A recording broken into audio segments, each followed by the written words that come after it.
நிறைய பாடல்கள் நிறைய ஆல்பம் பாடிட்டுருக்கேன். தென் கம்போசராக டேர்ன் பண்ணேன். அப்போ தான் எஸ்பிபி சாரோட நட்பு கிடச்சிது. அவர் வந்து என்னோடய இசையில் 1000 பாடல்கள் பாடினார், டிவோஷனல் சாங்ஸ். பக்தியில் தான் இருக்கேன். நான் சினிமாவுக்கு போகவே இல்லை. சினிமாவுக்கு எனக்கு ஆசையும் இல்லை. ஏன்னா அது பண்ணுறதுக்கு நிறைய பேர் இருக்கான், இதை பண்ணுறதுக்கு கம்மியாக தான் இருக்கான். கடவுள் இல்லைன்னு சொல்கிறவன் ஒரே ஒரு கேள்வி நான் கேட்குறேன். இன்றைக்கி நைட்டு படுக்கும்போது ஸ்டாம்ப் பேப்பரில் நாளை காலையில் நான் எழுந்துப்பேன், யாரால உத்தரவாதத்தை எழுதி தர முடியுமா? யாரால? அவனன்றி ஒரு அணுவும் அசையாது. Even a small bit of grass cannot be shaken without his movement.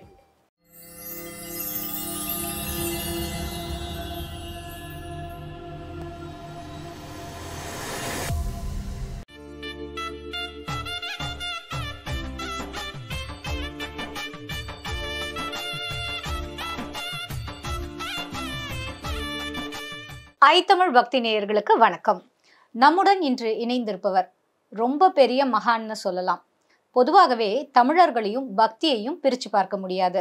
அது சித்திரை தொடங்கி பங்குனி வரை ஒவ்வொரு மாதமும் பக்திக்கான மாதமாக தான் பார்க்குறோம். வரவிருக்கும் கார்த்திகை மாதம் இன்னுமே கூட கொஞ்சம் விசேஷமானது.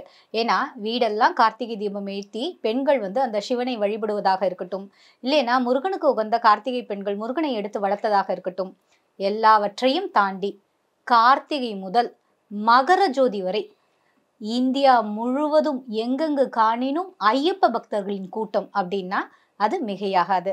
அந்த மாதிரி ஐயப்பனை தன்னுடைய உயிர் மூச்சாக, பக்திங்கிறதெல்லாம் தாண்டி உயிர் மூச்சாக தமிழர் ஒருவர் வாழ்ந்திருக்கிறார் அப்படின்னா அவர் கண்டிப்பாக இவர்தான்.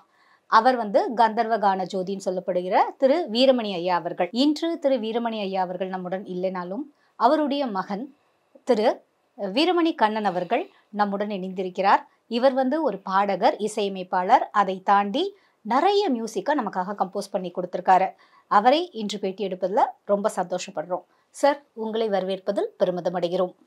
வணக்கம். ஐத்தமிழ் பக்தி நேயர்களுக்கு என்னுடைய அன்பான வணக்கம். வணக்கம்மா.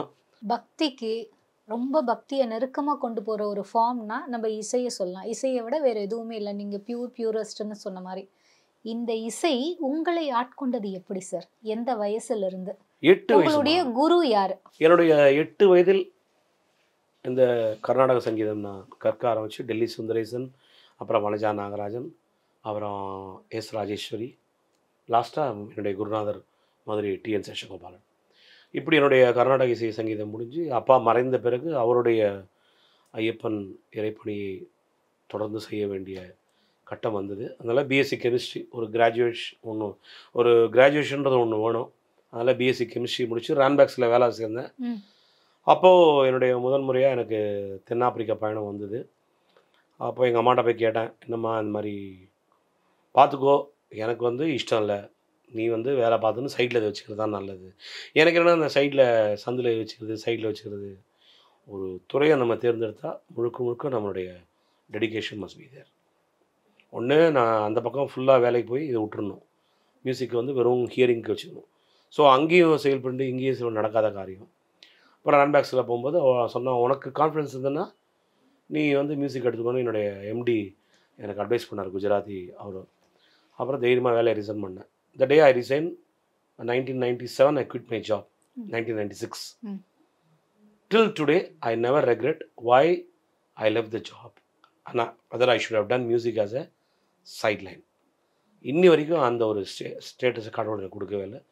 Keep on busy. நிறைய பாடல்கள் நிறைய ஆல்பம் பாடிட்டுருக்கேன். தென் கம்போசராக டேர்ன் பண்ணேன். அப்போ தான் எஸ்பிபி சாரோட நட்பு கிடச்சிது. அவர் என்னோடய இசையில் 1000 பாடல்கள் பாடினார், டிவோஷனல் சாங்ஸ். இன்றைக்கி லிவிங் லெஜண்ட் சுதா ரகுநாதன் அம்மா, Nithyasree Mahadevan, almost all the giants of music field எல்லாருக்கூடையும் நான் வேலை செஞ்சிட்டேன். ஸோ இதை விட என்ன நமக்கு கடவுள் நமக்கு கொடுக்கணும் சொல்லுங்கள். அதாவது பக்தியில் தான் இருக்கேன். நான் சினிமாவுக்கு போகவே இல்லை. சினிமாவுக்கு எனக்கு ஆசையும் இல்லை. ஏன்னா அது பண்ணுறதுக்கு நிறைய பேர் இருக்கான், இதை பண்ணுறதுக்கு கம்மியாக தான் இருக்காங்க. ஸோ இந்த ஃபீல்டை நான் சூஸ் பண்ணேன். எலிக்கு தலையாகிறத விட புலிக்கு வாழாகிறது பெட்டர்னு இதை சூஸ் பண்ணி இந்த லைனில் வந்துட்டேன். சார் ரொம்ப பெரிய டெசிஷன். அந்த சின்ன வயசுல அப்பா இறந்து 6 வருடத்துல வேலை வேண்டாம், நான் மியூசிக்க தான் ஃபுல் ஃப்ளெட்ஜ்டா எடுக்க போறேன் அப்படின்னு சொல்லி எடுத்திருக்கீங்க. அதுக்கு ஒரு பெரிய தைரியம் வேணும், டெடிகேஷன் வேணும், சின்சியாரிட்டி வேணும். அது உங்களுக்கு எல்லா இடத்துலயுமே இருந்திருக்கு வாழ்க்கையில. அப்படியே உங்களுடைய பர்சனல் லைஃப்க்கு கொஞ்சம் சார். உங்க மனைவி வந்து ஒரு நாட்டிய கலைஞர்னு நாங்க கேள்விப்பட்டோம். அவங்கள வந்து நாட்டியத்துக்காகவே விரும்பி நீங்க காதல் புரிந்து கல்யாணம் செய்து கொண்டீங்களா? எப்படி உங்க ஃபேமிலி லைஃப் அத கொஞ்சம் சொல்லுங்களேன் சார். இது ஆக்சுவலா வந்து நான் சவுத் ஆஃப்ரிக்காவில் வந்து நிறைய ஃபண்ட் ரைசிங் கான்சர்ட்ஸ் பண்ணுவோம். அப்போ என்னோட மனைவி யாருன்னா தென்னாப்பிரிக்காவில் பிறந்த இந்திய வம்சாவளி பொண்ணு. ஓ, அப்ப நான் கரெக்டா கேட்டிருக்கேன். உங்க தென்னாப்பிரிக்கா பயணத்துல இதுதான் நடந்திருக்கு. இல்லை, அது லேட்டராக தான் நடந்தது. அவங்க வந்து ராதிகா சுர்ஜித்னு இங்கே பரதநாட்டிய கலைஞரோட ஸ்டூடெண்ட்டு. ஓகே. அப்போ வந்து சவுத் ஆஃப்ரிக்காலாம் பார்த்தீங்கன்னா வெறும் மியூசிக் பாட்டு ஒண்டி இருக்காது, டான்ஸு, மியூசிக் இது மாதிரி எல்லாம் கலந்து தான் ஒரு ஃபண்ட் ரைசிங் இருக்கும். அப்போ என்னுடைய இசை நிகழ்ச்சியில் வந்து அவங்க வந்து நடனம் ஆடுவாங்க. என் மனைவிக்கு எனக்கும் 10 வயசு டிஃப்ரென்ஸ் ஆக்சுவலாக. நான் ஃபஸ்ட்டு வந்து என்கிட்ட லவ் ப்ரப்போஸ் பண்ணும்போது நான் இன்ஃபேக்சுவேஷன் நினச்சேன். ஏன்னா எனக்கு ஒரு 30 இயர்ஸ் இருக்கும்போது அவளுக்கு 20 இயர்ஸ். எப்போவுமே வந்து பார்த்தீங்கன்னா ஒரு கலைஞரை வந்து நீங்கள் ஸ்டேஜில் பார்க்கும்போது பாடும்போது டப்புன்னு they will fall in love. ஏன்னா இப்படி ஒரு வாய்ஸ், இப்படி இது நேச்சுரல். நான் அப்படி தான் என் ஒய்ஃபை நினச்சேன். சரி, அவள் இன்ஃபேக்சுவேஷனில் தான். ஏன்னா ஜென்ரலாக ஒரு அட்ராக்ஷன் ஒன்று. இப்போ எனக்கு வந்து இப்போ என்னோட ஃபர்ஸ்ட் லவ் பார்த்தீங்கன்னா ஒரு 18 இயர்ஸ் 16 இயர்ஸில் எனக்கு ஃபர்ஸ்ட் லவ் வந்துருக்கு. ஸோ அதெல்லாம் இன்ஃபேக்சுவேஷன். அது வந்து நிதர்சனம் இல்லைன்றதை நான் லேட்டராக நான் உணர்ந்தேன். அந்த மாதிரி எனக்கும் என் ஒய்ஃபுக்கும் அதுதான் என்ன நினச்சிருந்தேன். அப்புறம் she was very serious. The days are going, years are going. நான் இந்த சவுத் ஆஃப்ரிக்கா ஜர்னி போகும்போதெல்லாம் அவள் she use to perform in my concerts. ஒவ்வொரு ஆன்ஸையும் அவளே ஃபோன் பண்ணுவாள். கண்ணன் பாடுறாரு, நான் தான் டான்ஸ் ஆடுவேன். So she wantedly game and dance. அப்புறம் ஒரு இடத்துலையும் she was mobilising me, she was expressing her love and all. நான் சரி, அப்புறம் ஒரு ஸ்டேஜில் தென் 25 அவள், அப்போ எனக்கு 35 ஆகிடுச்சு. அவள் அப்போ தான் இன்னும் கூட எனக்கு குத்தி காய்ச்சி தான் இருப்பாள். நான் எப்போவே சீக்கிரம் கல்யாணம் பண்ணிக்கணும், உன்னால தான் லேட் பண்ணேன். நான் அப்புறம் 35 இருக்கும்போது தென் ஐ அக்செப்டட் ஹர் லவ். சரி, அது தெரிஞ்சு போச்சு. சரி, அது இன்ஃபேக்சுவேஷனில் நான் அதாவது அது அவள் லவ் பொய்ங்கிறதுக்காக இல்லை. எனக்கு என்ன பயனா, நானும் அப்போ அன்செட்டில்டாக இருந்தேன். ஏன்னா எப்பவுமே உங்களுக்கு தெரியும்ல, அதாவது மியூசிஷியன்ஸ் லைஃப் பொறுத்தவரையிலையும் தே ஆல்வேஸ் இன்றைக்கும் பார்த்தீங்கன்னா ஒரு சம்பளக்காரனை கல்யாணம் பண்ணிக்கோ, நம்மக்கிட்ட அது ஒரு அவர்ஷன் இருக்குது. கான்ஃபிடென்ட்டாக எல்லா பொண்ணுங்களுமே அந்த ரிஸ்க் எடுப்பாங்கன்னு சொல்ல முடியாது. கண்டிப்பாக உங்கள் ஜேர்னிக்குள்ளே தைரியமாக சரி ஐ நோ ஒன் டே. அதனால தான் நீங்கள் ஒவ்வொரு ஆணின் வெற்றிக்கு பின்னா ஒரு பெண் இருக்காங்கன்னு சொல்கிறது காரணம். ஃபர்ஸ்ட் ஆஃப் ஆல் நம்ம ஒய்ஃபுக்கு அந்த கான்ஃபிடென்ட் வேணும். நிறைய பேர் சொல்லுவாங்க, நான் வேலைக்கு போகிறேன், நீ இந்த ப்ரொஃபஷனை கண்டினியூ பண்ணு, because one day apple will fall in the right place.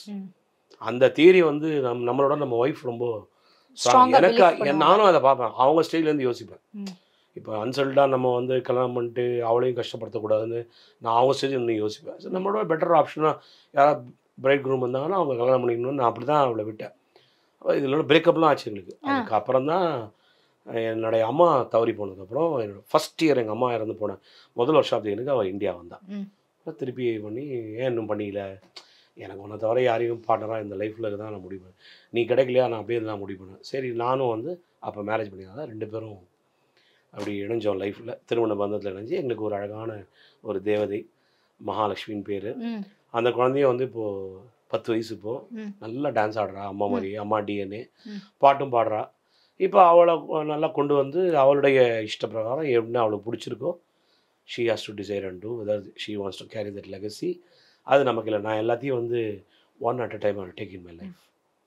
ஏன்னா நான் வந்து எதில் ரொம்ப நம்புகிறோன்னா டெஸ்டினி தான் நம்மளுடைய ஜேர்னியை வந்து, ஃபேட் தான் நம்மளோட டெஸ்டினியை டிசைட் பண்ணுறோம். அதெல்லாம் விதியை மதியாரெல்லாம் அந்த ஒரு பொருளங்கவும் கிடையாது. அதெல்லாம் இன்றைக்கி இந்த நேரத்தில் சுபா மேடம் கூட நான் பேசிகிட்டு இருக்கேன் அப்படின்னா அது காரணக்காரியம் இல்லாமல் எதுவுமே நடக்காது லைஃப்பில். If you are in this moment, if you are here, there is a reason for that. இப்போ இந்த டெக்னீஷியன்ஸ் இங்கே வந்து இன்றைக்கி நம்ம இப்படி ஒரு இன்டர்வியூ வந்து ஜனங்களுக்கு கொண்டு கொடுக்குறோன்னா அது ஒரு காரணக்காரியம். எதுவுமே காரணக்காரியம் இல்லை. இதே புஷ்கலா மேடம் வந்து எத்தனையோ நான் கூப்பிட்ருக்காங்க, நான் ஏன் இன்றைக்கி வரணும்? அவங்க குடும்பம் நான் அந்தளவு ஃபேமஸே கிடையாது. ஏன்னா நம்ம வட்டம் வந்து குறுகிய வட்டம்.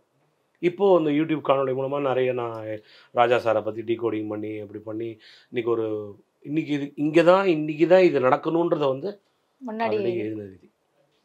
அதனால் வந்து அதை நான் ரொம்ப நம்புகிறேன். ஸோ அதனால் என் குழந்தையோட ஃப்யூச்சரும் அது ஆல்ரெடி தீர்மானிச்சாச்சு. நான் எதையும் மாற்ற முடியாது. ஸோ அது எல்லாமே ஆண்டவன் கையில் விட்டு. இன்றைக்கி நான் ஒரே ஒரு கேள்வி கேட்குறேன் சுபா உங்கள்கிட்ட. சொல்லுங்கள் சார். எந்த ஹியூமன் பீயிங்காவது கடவுள் இல்லைன்னு சொல்கிறவன் ஒரே ஒரு கேள்வி நான் கேட்குறேன். இன்றைக்கி நைட்டு படுக்கும்போது ஸ்டாம்ப் பேப்பரில் நாளை காலையில் நான் எழுந்துப்பேன்னு யாரால உத்தரவாதத்தை எழுதி தர முடியுமா? யாராலையும் முடியும். No one can do that. அப்போது உனக்கு மேலே ஒரு சக்தி இருக்குது. அது யாராக வேணா இருக்கலாம். It can be Allah, it can be Jesus, it can be Krishna. But நமக்கு மேலே ஒரு சூப்பர் பவர்ன்றது ஒன்று இருக்குது. பஞ்சபூதங்கள் என்ன? It's in the form of God only. Super power தானே அது. கண்டிப்பாக சார். நீர், நிலம், காற்று, ஆக நெருப்பு. நம்ம நீங்கள் சொன்னால் மழை நின்றுடுமா? இல்லை நீங்கள் சொன்னால் சூரியன் அப்படியே நலாயினியா நம்ம சூரியன் உதிக்க செய்யணும். Can be any God that you love, you worship, but without God, without almighty. அதான் புட்டபர்த்தி பாபா சுவாமிகிட்ட போயிட்டு சொன்னான், God is nowhere, God is நோவேர்னு கத்தினே இருந்தான். அவனை கூப்பிட்டாரான். ஏன்டா கடவுள் இருக்காருன்னு சொல்லி ஏன்டா நீயே அவன் வாயால சொல்கிறது? நான் எங்கே சொன்னேன்? காட் இஸ் நோவேர் தான் சொன்னேன். அப்படின்னு சொல்லி ஒரு பிளாக் போர்டில் வந்து நீ சொன்னதை எழுதி அப்படி வந்து அவன் காட் இஸ் நோவேர்னு எழுதினான். புட்டபர்த்தி பாபா என்ன பண்ணாரான்? காடு பக்கத்தில் ஒரு கோடு போட்டாரான், இஸ்ஸு பக்கத்தில் ஒரு கோடு போட்டாரான். அவன் நோவர்னு எழுதினான்ல, நவுக்கு பக்கத்தில் ஒரு கோடு போட்டாரான். படி இது அப்படின்னா God is now here. So இதுதான் வந்து நம்ம லைஃப்பில் புரிஞ்சிக்க வேண்டிய ஒரு பெரிய ஃபிலாசபி. ஏன்னா அவனன்றி ஒரு அணுவும் அசையாது. Even a small bit of grass cannot be shaken without his movement.